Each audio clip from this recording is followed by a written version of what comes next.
and this story is so important, and it is even more so with all of the things that are happening in the world.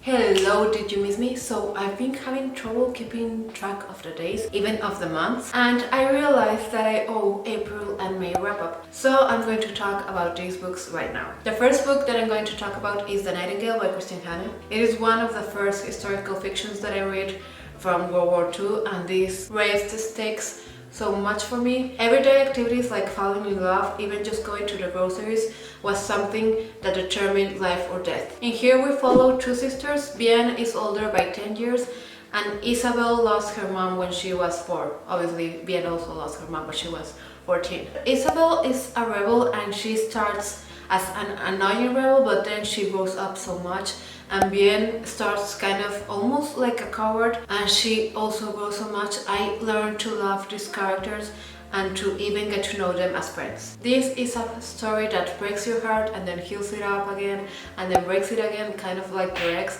And if you read the story, you're going to win the lottery even if you didn't buy a ticket. The next book that I read is Hopscotch. This is a Latin classic by Julio Cortázar, an Argentinian author. This is a story that is very difficult to describe because the author considers this an anti-novel. So you just follow the main character, that is Horacio Oliveira, through Paris and some other places, and you see the relationships that he had with his lover and with his friends, and you can't help but think that the character was probably high, and maybe even the author. One thing that undid this book to me is that I thought that it was very sexist. I even marked with red all of the times that I thought that this was happening, and this is the color that you can see the most in this book. I don't have them also. There's some thoughts and things that Oliveira said that made me think that he had a thing for rape. I thought this was super pretentious and that the author tried to make a lot of references from authors, musicians, politicians. They were this big and he tried to fit them in a space this big. But don't get me wrong, a lot of people love this book, especially people that like a little bit of a poetic prose. So if you're into that, definitely check this out. The Good Girl is a mystery book in which we follow a girl after she's been abducted, and we follow her in the present tense and in the past tense when people are looking for her. And I wasn't really sure if there was something going on. I was sure that something had happened, but I wasn't sure if something else was going to happen. And it didn't keep me on my toes, it didn't keep me intrigued, and that's something that I'm looking for in thrillers or in mysteries. So that was very unfortunate. As it's common with mysteries, it has a plot twist, but in my opinion it comes too late for it to give me any value. But this is merely a pet peeve because, for example, my sister, she doesn't mind plot twists coming too late in the story, but I rather have it so that I can have time to think what I get of it. Then I read Becoming by Michelle Obama, and this story is so important, and it is even more so with all of the things that are happening in the world. So if you're looking for some books by some black authors or some books about black people, there is nothing better than the memoir of our former First Lady. I have to admit that I got the impression that the Obamas were very altruistic and that they did a lot of things to help the world, but I wasn't really sure what they did exactly, and this helped me a lot with that.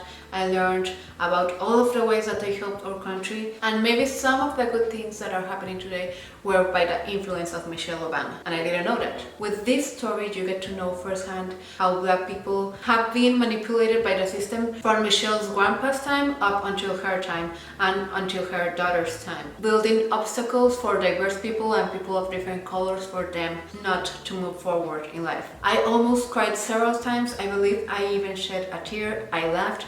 This book made me feel everything. The next book that I read is The Ballad of Songbirds and Snakes, and I have a dedicated review for this one, so I'm gonna link it in the description.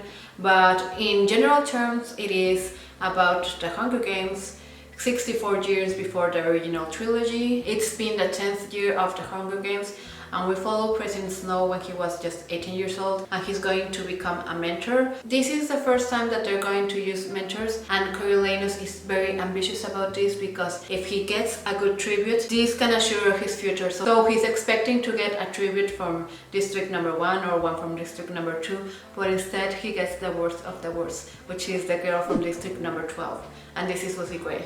I'm pretty surprised at how much I enjoyed this book. I thought I was going to enjoy it less, and I also think that I liked it a little bit more than popular opinion, and this is because it has a trope that I'm trash for, but I can tell you what it is because it is a spoiler. If you're new here, I also like to talk about the movies and shows that I watched during the months, and the first one that I watched was a rewatch of Dexter, and this is a story that follows a serial killer that is arguably a little bit better than most serial killers, but in my opinion there is no one that can have that amount of luck and get away with everything that he did. I also watched the Marvel movies in chronological order, and I highly recommend this because you get so much more of the experience. I originally thought that the producers didn't really care what happened in another movie that was published before or whatever, but when you see them in chronological order, everything makes sense and you learn to appreciate it even more.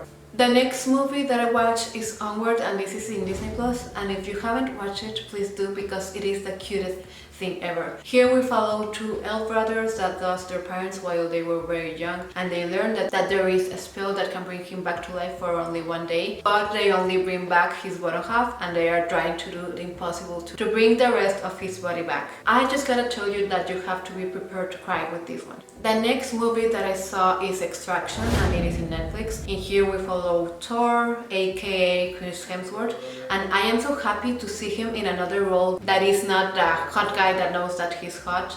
And in here he plays a mercenary that is trying to rescue a kid in India. So that's it for today's video. If you stayed up until here, please write in the comments box below Black Lives Matter. That way I would know that you stuck all the way until the end, and that would make me very happy. Don't forget to subscribe if you haven't done so already, and I'll see you next week with another video.